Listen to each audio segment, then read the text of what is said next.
সম্মানিত প্রিয় দর্শক, আপনি কি এমন কাউকে দেখেছেন যে রাত দিন দোয়া করে, তাহাজ্জুদ পড়ে, হাত তুলে কাঁদে, তবুও মনে হয় দোয়া কবুল হচ্ছে না?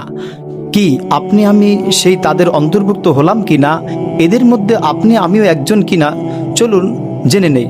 সম্মানিত দর্শক, রসুল করিম সাল্লাল্লাহু আলাইহি ওয়াসাল্লাম আমাদেরকে হালাল খাদ্যে খাওয়ার জন্য উদ্বুদ্ধ করেছেন এবং হারাম থেকে রসুল সাল্লাল্লাহু আলাইহি সাল্লাম সমস্ত উম্মতদেরকে নিষেধ করেছেন।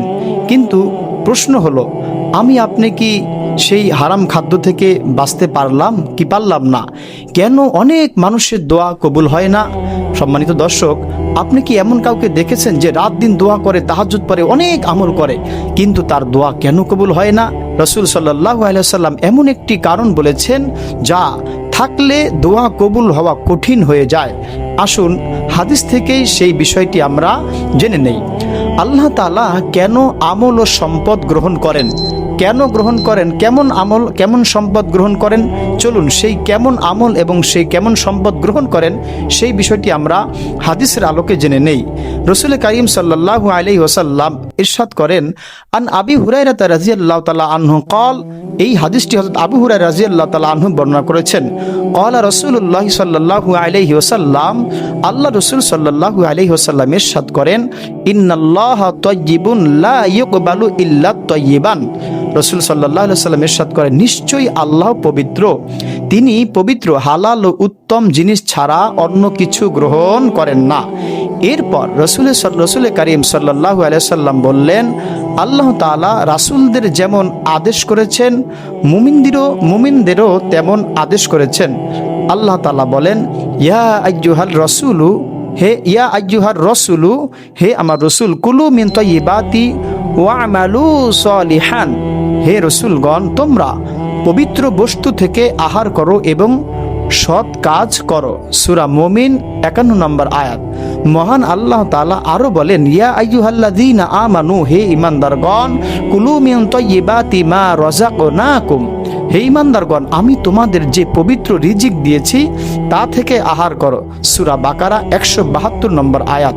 এখন একটি গুরুত্বপূর্ণ প্রশ্ন হলো, তারপর রাসূল সাল্লাল্লাহু আলাইহি সাল্লাম কি উদাহরণ দিলেন? রসুল করিম সাল্লাল্লাহু আলাইহি সাল্লাম উদাহরণ দিলেন।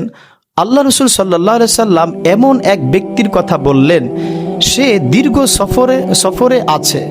সফরের কষ্টে তার চুল এলোমেলো, শরীর ধুলো ধূসরিত। সে দুই হাত আকাশের দিকে তুলে বারবার বলছে, হে আমার রব, হে আমার রব। দেখতে মনে হচ্ছে তার দোয়া তো অবশ্যই কবুল হওয়ার কথা, কিন্তু রসুল করিম সাল্লাল্লাহু আলাইহি সাল্লাম এরপর এমন 4টি বিষয় বললেন যা তার দোয়া কবুলের পথে বড় বাধা হয়ে দাঁড়িয়েছে। সম্মানিত দর্শক, সেই 4টি বাধা কি? এই বাধার মধ্যে আপনি আমিও অন্তর্ভুক্ত আছি কি না? চলুন এখনই যাচাই বাছাই করে নেওয়া যাক। রসুল সাল্লাল্লাহু আলাইহি সাল্লাম বলেছেন, তার তা'মুহু হারামুন, তার দোয়া কবুল না হওয়ার 1 নাম্বার কারণ হচ্ছে তার খাদ্য হারাম। 2 নাম্বার, মাশরাবুহু হারামুন, তার পানীয় হারাম। 3 নাম্বার, রাসূল সাল্লাল্লাহু আলাইহি সাল্লাম বলেন, মালবাসুহু হারামুন, তার পোশাক হারাম উপার্জনের।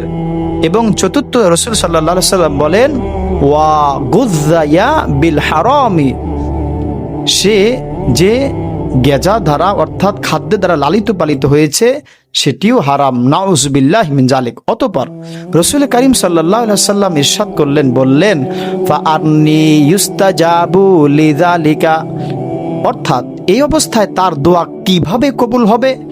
সহিহ মুসলিম শরীফের হাদিস 1015 নম্বর হাদিস। এখন প্রশ্ন হলো, এই হাদিস থেকে আমরা কি শিক্ষা পাই? উত্তর, হালাল উপার্জন ইবাদতের ভিত্তি। 2, হারাম উপার্জন দোয়া কবুলের জন্য বড় বাধা। 3, শুধু কান্নাকাটি বা হাত তোলাই যথেষ্ট নয়, জীবন ও হালালও হতে হবে এবং খাদ্য হালাল হতে হবে। পরিবারকে হালাল রিজিক খাওয়ানো একজন মুসলিমের বড় দায়িত্ব। আজকের আমল, নিজের উপার্জন উৎস যাচাই করুন। হারাম আয়ের কোনো পথ থাকলে তা পরিহার করুন, ছেড়ে দিন।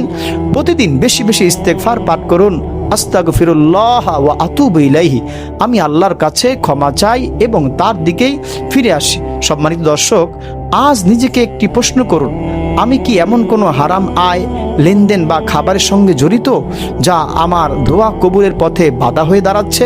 আল্লাহ তাআলা আমাদের সবাইকে হালাল রিজিক দান করুন, হারাম থেকে হেফাজত করুন এবং আমাদের দোয়াগুলো কবুল করুন, আমিন। আপনি চাইলে বিষয়টিকে আরও বিস্তারিতভাবে প্রচার প্রসার করার জন্য ভিডিওটি শেয়ার করতে পারেন এবং ইসলামিক এই চ্যানেলটি সাবস্ক্রাইব করে আমাদের এবং দিনের একটি খেদমতের অংশগ্রহণ আপনিও কারী হতে পারেন।